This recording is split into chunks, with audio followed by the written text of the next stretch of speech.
अस्सलाम वालेकुम। अब हम अपने लास्ट पार्ट 3 की बात करेंगे सैम्पलिंग की, जो स्क्रीनिंग और सैम्पलिंग वाला चैप्टर था।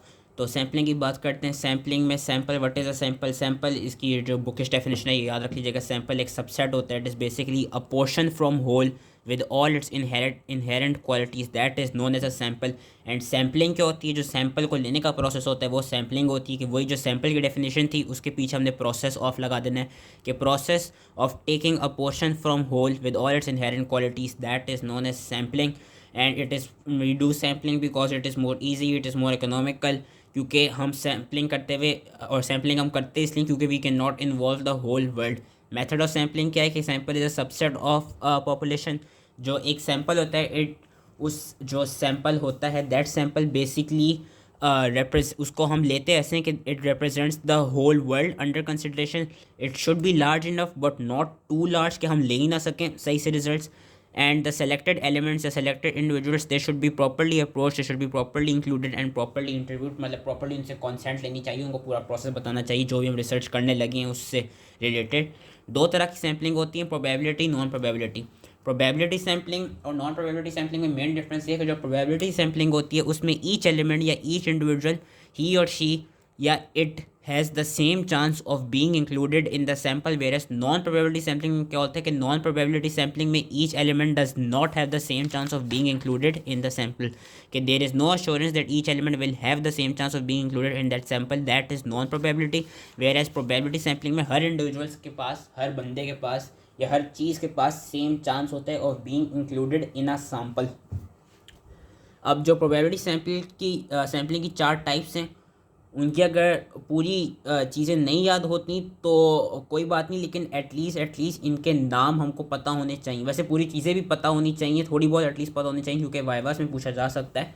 तो प्रोबेबिलिटी सैम्पलिंग चार तरह की होती हैं: simple random, systematic random, cluster और स्ट्रेटिफाइड रैंडम। अब इन चारों में डिफरेंस क्या है? जो सिंपल रैंडम होती है, सिंपल रैंडम में each unit has a same chance of being selected.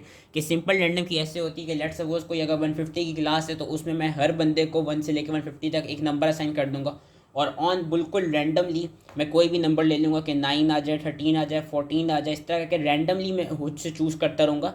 तो इसमें हर इंडिविजुअल के पास सेम चांस होते बीइंग, क्या कहते हैं, बीइंग सेलेक्टेड होने का। कि इन्होंने इस तरह एग्जांपल ये दी हुई कि assigning a number two each of the units, जिस तरह किसी इंडिविजुअल्स को या किसी हाउस होल्ड को इन अ सैम्पलिंग फ्रेम और ऑन रैंडम हम कोई भी इंडिविजुअल या कोई भी हम हाउस चुन लेंगे। एंड इस तरह होता क्या है, इस तरह each unit has an equal chance of being drawn in the sample and greatest number of possible samples can be, क्या कहते हैं, can be provided with this technique. और ये यही बस थी सिंपल रैंडम सैम्पलिंग की, कि ऑन रैंडम हम बस लोगों को चूज़ कर रहे हैं या हम घरों को चूज़ कर रहे हैं और उनको हम अपने सैम्पलिंग फ्रेम में डाल रहे हैं। जो सिस्टमेटिक रैंडम सैम्पलिंग होती है, सिस्टमेटिक रैंडम सैम्पलिंग इस तरह होती है कि it is basically done on a pre determined system.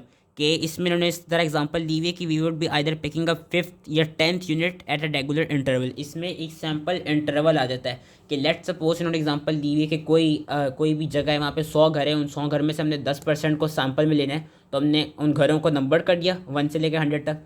पहले ऑन रैंडम हमने एक घर चूज़ किया, लेट सपोज 4th को चूज़ कर लिया इन लोगों ने। 4 के बाद इन्होंने क्या किया, इन्होंने 10% सैंपल लेना था और उन्होंने सैंपल इंटरवल निकाला हुआ था इस फॉर्मूला के थ्रू जो कि 10 निकला था। तो उसके बाद उन्होंने क्या किया कि 4 के बाद 14 घर को चुन लिया, फिर 24 घर को, फिर 34 नंबर घर को। तो इस तरह जो नंबर ऑफ पॉसिबल सैंपल्स होते हैं दे आर ग्रेटली रिड्यूस्ड। और ये इन्होंने सैम्पलिंग इंटरवल निकाला कैसे? सैम्पलिंग इंटरवल निकालने का फॉर्मूला इस total population over sample size डिजाइड के लेट सपोज अगर वही 150 की क्लास है और 150 में से मैंने किसी भी अपने रिसर्च प्रोसेस के लिए 10% लोगों को लेना है, तो मैं क्या करूँगा कि जो 150 को यहाँ लिख के 10 इधर डाल दूंगा, उससे आंसर मेरा आएगा 15। इसका ये मतलब है कि 15 would be my sample interval. Again पहला नंबर मैं रैंडमली चूज़ कर लूँगा कि लेट सपोज 4 ही मैं चूज़ कर लेता हूँ। 4 के बाद मैं 15 के इंटरवल रख के लोगों को चूज़ करूँगा। कि अगर मैंने वही अपने एक लेक्चर हॉल में 1 से लेकर 150 तक लोगों को नंबर किया हुआ है, पहले मैंने 4 को चुन लिया, 4 के बाद मैं 19 को चुनूंगा, 19 के बाद मैं 34 को चुनूंगा, 34 के बाद 49, मतलब वो सैम्पल इंटरवल को फॉलो करूँगा। तो इस तरह से जो मेरे पास वो होते हैं नंबर ऑफ पॉसिबल सैम्पल्स हैं, these are greatly reduced. Where जो सिंपल रैंडम थी, सिंपल रैंडम में इस तरह नहीं था क्योंकि सिंपल रैंडम में हम रैंडमली 4 के बाद 7 के बाद 9 के बाद 13 15 रैंडमली हम ले रहे थे। तो उसमें जो नंबर ऑफ पॉसिबल सैम्पल्स थे दे वर मोर, वेयर सिस्टमेटिक में कम होते हैं। फिर आती है हमारे पास क्लस्टर सैम्पलिंग। क्लस्टर सैम्पलिंग हम कब करते हैं, इसमें basically sections are made of clusters and cluster sampling is done when it is not physically possible to visit the entire area, so we divide the area into several equal sized clusters. कि let's suppose मैंने पूरे कराची के शहर से अगर कोई research करनी है तो it would be physically impossible for me to go on every household of whole Karachi. तो मैं क्या करूँगा, कराची के एरियाज़ को क्लस्टर्स में डिवाइड कर दूँगा कि कोरंगी वाला एरिया अलग रख दिया, डिफेंस फेज़ 2 का एरिया अलग रख दिया, फेज़ 1 का एरिया अलग रख दिया, क्लिफ्टन का एरिया अलग रख दिया। इस तरह करके होगा क्या कि मैंने डिफरेंट क्लस्टर्स बना दिए एंड फिर उन क्लस्टर्स को मैं या तो रैंडम सैम्पलिंग के थ्रू चूज़ कर लूँगा या सिस्टमेटिक सैम्पलिंग के थ्रू चूज़ कर लूँगा। ये हम करते हैं क्लस्टर सैम्पलिंग में। So that was cluster sampling. Then हमारे पास जो लास्ट एग्जांपल आती है which is stratified sampling. Stratified sampling में भी यही होता है कि जो पॉपुलेशन होती है उसको हमने सब ग्रुप्स में यानी स्ट्रेटा में डिवाइड कर दिया होता है अकॉर्डिंग टू वन और मोर characteristics.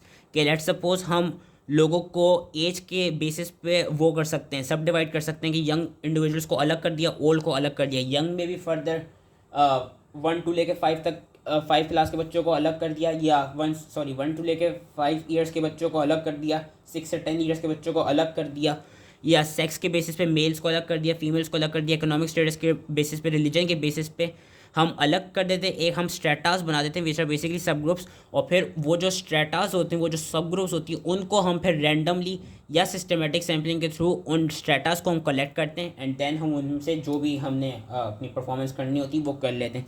So that is done on stratified sampling. अब एडवांटेजेस क्या हैं प्रोबेबिलिटी सैम्पलिंग के, जो कि याद रखते हैं। There is minimal bias, it allows for estimation of sampling error, results can be generalized and it is more authentic. And disadvantages क्या है कि it is more expensive, time consuming, inconvenient and there's problems with large population. So that was all related to probability sampling. अब हम आ जाते हैं non probability sampling पे। Non probability sampling का हमें पता है कि देयर इज़ क्या कहते हैं, नो assurance कि each element will have the same chance of being included in the sample. Types इसकी 6 होती हैं, 6 के अगेन नाम एटलीस्ट याद करने होंगे। एक्सीडेंटल जिसको हम कन्वीनियंट सैम्पलिंग भी कहते हैं, पर्पसिव जिसको हम जजमेंट सैम्पलिंग भी कहते हैं, कोटा सैम्पलिंग, स्नोबॉल सैम्पलिंग जिसको हम नेटवर्क सैम्पलिंग भी कहते हैं, dimensional sampling and mix sampling. Accidental को हम कन्वीनियंट सैम्पलिंग क्यों कहते हैं, क्योंकि हम उसमें अपनी कन्वीनियंस देख रहे हो रहे हैं कि जो सैम्पल है it is basically selected in a haphazard fashion के and it is usually exploratory. कि लेट्स सपोज अगेन 150 के अगर लोग 150 लोग एक लेक्चर हॉल में बैठे में और मुझे चाहिए सिर्फ क्या कहते हैं 20 लोग चाहिए, तो मैं क्या करूँगा अपनी आसानी के लिए, नहीं कि मैं रैंडम में चूज़ करूँ, मैं जो शुरू की 2 रोज़ में 20 लोग बैठे होंगे बस उनको सेलेक्ट कर लूँगा। सो दैट इज़ एक्सीडेंटल या that is convenient sampling.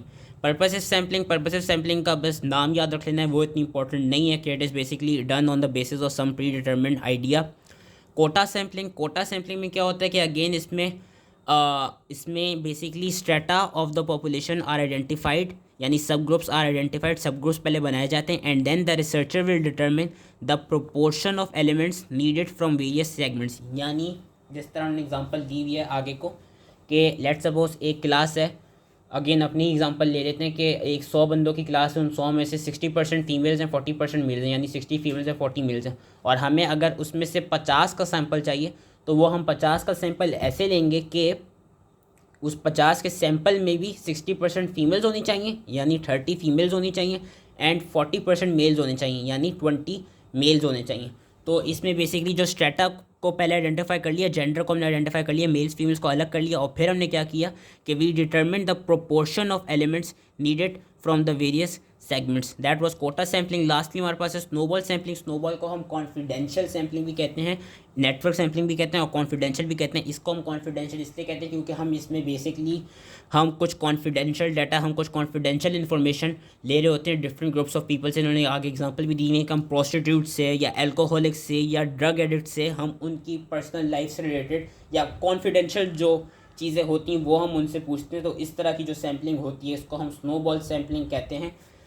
And advantages and disadvantages क्या है नॉन प्रोबेबिलिटी सैम्पलिंग के, इसका याद करने का तरीका बहुत आसान है। याद करने का तरीका ये कि जो जो डिसएडवांटेजेस थे प्रोबेबिलिटी सैम्पलिंग के उनका ऑपोजिट कर दो तो वो बन जाएंगे एडवांटेजेस नॉन प्रोबेबिलिटी सैम्पलिंग के। डिसएडवांटेज क्या था प्रोबेबिलिटी का, it was more expensive. Advantage क्या है नॉन प्रोबेबिलिटी का, it is economical. Probability was more time consuming, non-probability is less time consuming, probability was inconvenient, non-probability is convenient and it is also less skillful. तो इस तरह हम advantages याद कर सकते हैं नॉन प्रोबेबिलिटी सैम्पलिंग के। एंड सिमिलरली डिसएडवांटेजेस याद करने का भी यही तरीका है कि जो एडवांटेजेस थे प्रोबेबिलिटी सैम्पलिंग के उनका ऑपोजिट कर दो तो वो डिसएडवांटेज बन जाएंगे नॉन प्रोबेबिलिटी के। प्रोबेबिलिटी सैम्पलिंग की खास बात क्या थी, उसमें मिनिमल बायस था। नॉन प्रोबेबिलिटी सैम्पलिंग में डिसएडवांटेज क्या है कि इसमें मैक्सिमम बायस है। इसके रिजल्ट्स कुड बी जनरलाइज, इसमें results can not be generalize. It was more authentic, this is less authentic and this is weaker type of sampling.